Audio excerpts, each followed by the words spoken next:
नमस्कार दोस्तों, आपका स्वागत है अपने YouTube चैनल PFP में। आज हम SBI कार्ड के बारे में बात करने वाले हैं, जहां पर कंटिन्यूसली गिरावट दिखाई पड़ती है, जिसका रीज़न है कार्ली ग्रुप ने 5.1% का स्टेक ऑफलोड कर दिया है। 4,811 करोड़ की ह्यूज सेलिंग होती हुई नजर आती है, जिसका प्रेशर आपको स्टॉक में अभी भी दिखाई पड़ रहा है। आज भी स्टॉक हमें 4% से ज़्यादा नीचे आता हुआ नजर आया। ऑफकोर्स इतनी बड़ी सेलिंग हुई है, इतनी बिकवाली हुई है, तो किसी ने खरीदारी भी तो की होगी। मॉर्गन स्टैनली ने 542 करोड़ की खरीदारी की है, लेकिन 542 करोड़ की खरीदारी और 4,800 करोड़ से भी ज्यादा की सेलिंग है, तो सेलिंग प्रेशर बहुत ही बड़ा था। इतनी बड़ी कंपनी और इतनी बड़ी कंपनी में 5% से भी ज्यादा का स्टेक हमें ऑफलोड होता हुआ नजर आया, तो ऑफकोर्स गिरावट हमें थोड़े दिन कंटिन्यू रहती हुई नजर आई है। तो इससे हमें यह तो क्लियर हो जाता है कंपनी में कोई फंडामेंटल रीजन नहीं है जिसके कारण गिरावट हो रही है। ये एक न्यूज है, ये एक वॉल्यूम बेस्ड गिरावट है। किसी पुराने इन्वेस्टर ने अपना माल बेच दिया है,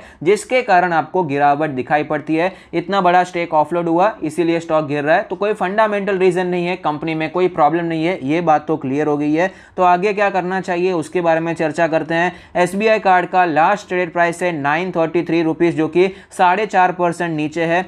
87,000 करोड़ की दिग्गज मार्केट कैप है। एक लार्ज कैप कंपनी, 0.11% का डिविडेंड यील्ड है, 48 का इंडस्ट्री का पी, जबकि SBI कार्ड का 89 का पी रेशियो है। हालांकि इंडस्ट्री के साथ हम इसे कंपेयर नहीं कर सकते, क्योंकि कार्ड बिजनेस में कोई पीयर कंपनी लिस्टेड नहीं है। अगर कंपेयर करना ही है तो बजाज फाइनेंस से किया जा सकता है, क्योंकि दोनों का बिजनेस हम सेम कह सकते हैं। अनसिक्योर्ड लोन्स बांटते हैं, पर्सनल लोन बांटते हैं, तो overall similar kind of business model हम कह सकते हैं। उसका वैल्यूएशन भी 89-90 के आसपास ही पी रेशियो चलता हुआ नजर आता है। प्राइस टू बुक रेशियो के बारे में बात करें, 13.93 का प्राइस टू बुक रेशियो है। कंपनी के फाइनेंशियल ट्रेंड के बारे में बात करें तो आप देख पाएंगे कंटिन्यूअसली अच्छी ग्रोथ देखने को मिल रही है, चाहे वो रेवेन्यू हो या प्रॉफिट। तो ऑफ कोर्स डिजिटल पेमेंट्स में जितना जोर दिया जाएगा, SBI कार्ड जैसे स्टॉक हमें अच्छा परफॉर्म करते हुए नजर आएंगे, जो कि हमें दिखाई भी पड़ता है। तो फंडामेंटली सब कुछ ओके दिखाई दे रहा है। तो स्टॉक में जो मूवमेंट आएगा टेक्निकली देखना पड़ेगा। चार्ट्स यहां पर बहुत ही ज्यादा इंपॉर्टेंट हो जाते हैं। चार्ट पर क्लियरली हमें गिरावट नजर आती है, जिसका रीजन मैंने आपको ऑलरेडी बता दिया। 50 मिलियन शेयर से भी ज्यादा की सेलिंग होती हुई नजर आई। उस दिन पे तो रिकवरी देखने को मिली, लेकिन गिरावट हमें कंटिन्यू रहती हुई नजर आई है। 930 के आसपास स्टॉक हमें ट्रेड करता हुआ नजर आता है। तो टेक्निकली स्टॉक को एनालाइज करना शुरू करते हैं। सबसे पहले चार्ट पर देखें तो क्लियरली डबल टॉप बनता हुआ नजर आया, जो कि क्लियरली एक बियरिश संकेत है। बियरिश पैटर्न बनता हुआ नजर आया, जिसकी गिरावट आपको ऑलरेडी दिखाई भी पड़ी है। RSI के बारे में बात कर लेते हैं। RSI में कैसी सिचुएशन है? RSI कंटिन्यूअसली वीक होता जा रहा है। 29.42 का RSI है, तो ओवरसोल्ड कैटेगरी में स्टॉक हमें जाता हुआ नजर आया। MACD के बारे में बात करें तो आप देख पाएंगे MACD में भी गिरावट ही देखने को मिलती है। ऑफकोर्स स्टॉक इतना ज्यादा नीचे जा चुका है, तो बियरिश क्रॉसओवर ही होगा। बॉलिंजर बैंड को तोड़ दिया है, नीचे का जो बैंड है उससे भी नीचे चला गया स्टॉक, बहुत ही ज्यादा गिरावट हुई है। पिवट पॉइंट्स के बारे में बात करें, पहला पिवट सपोर्ट हमें टूटता हुआ नजर आया। दूसरा पिवट सपोर्ट है 874 के आसपास का लेवल। वॉल्यूम तो हमने ऑलरेडी देख लिया है। अब वीकली बेसिस पर एक बार देख लेते हैं कैसी सिचुएशन दिखाई पड़ती है। स्टॉक की लिस्टिंग के बाद कंटिन्यूअसली आपको गिरावट देखने को मिली, क्रैश चलता हुआ नजर आया, लेकिन उसके बाद एक अच्छी तेजी देखने को मिली। और फिलहाल आप देख पाएंगे चार्ट पर क्लियरली दिखाई देता है 20 वीक्स का moving average as a important support नजर आया, और वापस स्टॉक आपको ऊपर जाता हुआ नजर आता है। कई बार यहां पर सपोर्ट लिया, कॉन्सोलिडेट किया और वापस तेजी दिखाई है। यहां पर यह लेवल टूटा था, लेकिन ज्यादा नीचे नहीं गया, क्लोजिंग हमेशा ऊपर ही होती थी और वापस तेजी देखने को मिली। लेकिन फिलहाल जिस प्रकार की गिरावट दिखाई पड़ती है, आप देख पाएंगे 20 वीक्स के मूविंग एवरेज के काफी नीचे आ चुका है स्टॉक, और 2 दिन में रिकवरी हो जाएगी उसके चांसेस मुझे पर्सनली काफी ज्यादा कम दिखाई पड़ते हैं। नेक्स्ट मूविंग एवरेज बनकर आता है 50 वीक्स का मूविंग एवरेज, जो कि है 886 का लेवल। वीकली RSI भी देख लेते हैं। वीकली RSI भी बहुत ही ज्यादा वीक हो चुका है। आप देख पाएंगे कई महीनों में 45 का वीकली RSI हमें देखने को नहीं मिला। तो ऑफकोर्स RSI के बेसिस पे यहां पर वीकनेस आपको ज्यादा दिखाई पड़ती है। मैंने एक इंपॉर्टेंट ट्रेंड लाइन दिखाई है, आप देख पाएंगे पहले यहाँ पर सपोर्ट लिया, फिर तेजी आई, फिर से सपोर्ट लिया, उसके बाद तेजी देखने को मिली। ये ट्रेंड लाइन हमें टूटता हुआ नजर आया, उसके बाद फिर से तेजी आई, लेकिन यहाँ पर ट्रेंड लाइन कंफर्म कब हुआ, आप देख पाएंगे यहीं पर रेजिस्टेंस फेस करने के बाद फिर से गिरावट देखने को मिली। तो ओवरऑल ट्रेंड के हिसाब से फिलहाल हमें SBI कार्ड वीक दिखाई पड़ता है, उसमें कोई भी डाउट नहीं है। एक और ट्रेंड लाइन है जो कि मैं आपको दिखाना चाहूंगा।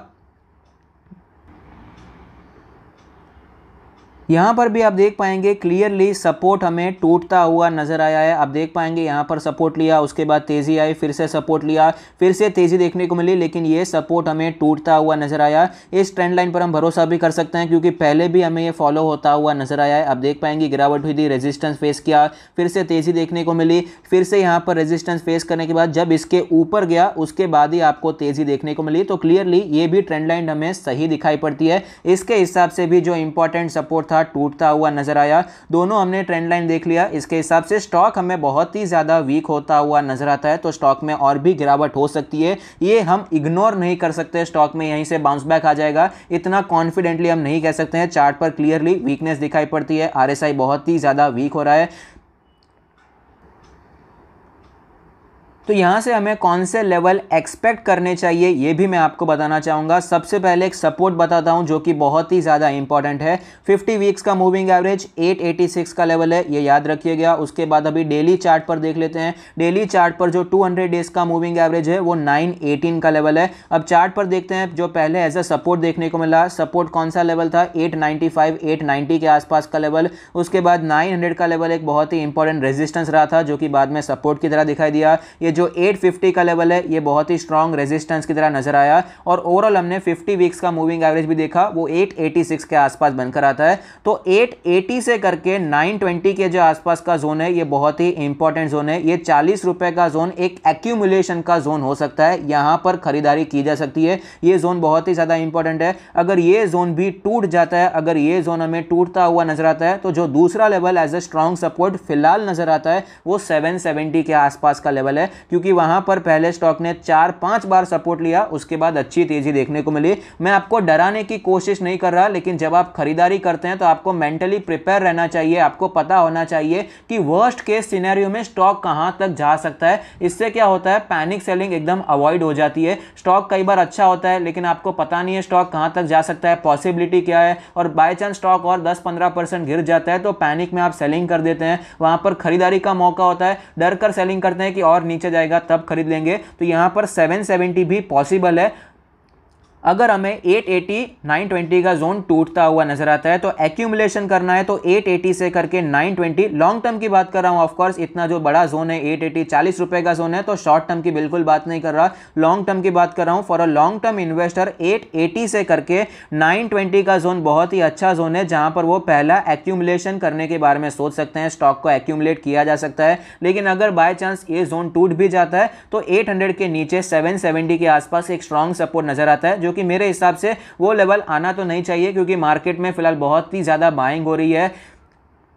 चार्ट जो बताता है जहां पर सपोर्ट होना चाहिए उससे पहले ही बाइंग एमर्ज होती हुई नजर आती है, तो घबराने की जरूरत नहीं है। लेकिन एज ए इन्वेस्टर आपको ऐसे एनालाइज करना चाहिए कि कौन से लेवल तक वर्स्ट केस सिनेरियो है जहां तक स्टॉक आ सकता है, तो आप मेंटली प्रिपेयर रहेंगे और खरीदारी करने के लिए तैयार रहेंगे। अगर आपने आज भी स्टॉक खरीदा है तो उसमें कोई बुराई नहीं है। ऑफकोर्स एग्जैक्ट सपोर्ट पे कई बार स्टॉक नहीं आता, कई बार सपोर्ट से ऊपर से निकल जाता है, कई बार सपोर्ट पे आके निकलता है, कई बार थोड़ा सा नीचे आके निकलता है। तो ओवरऑल ये मैंने आपको बता दिया, 880 से करके 920 का पहला एक्यूमुलेशन का जोन है। उसके बाद 770 780 790 ये एक अच्छा जोन दिखाई पड़ता है जहां पर दूसरी बार एक्यूमुलेशन किया जा सकता है। तो अगर आपको एनालिसिस अच्छी लगती है तो प्लीज कोई फीडबैक दीजिए। Thank you, stay happy, happy investing.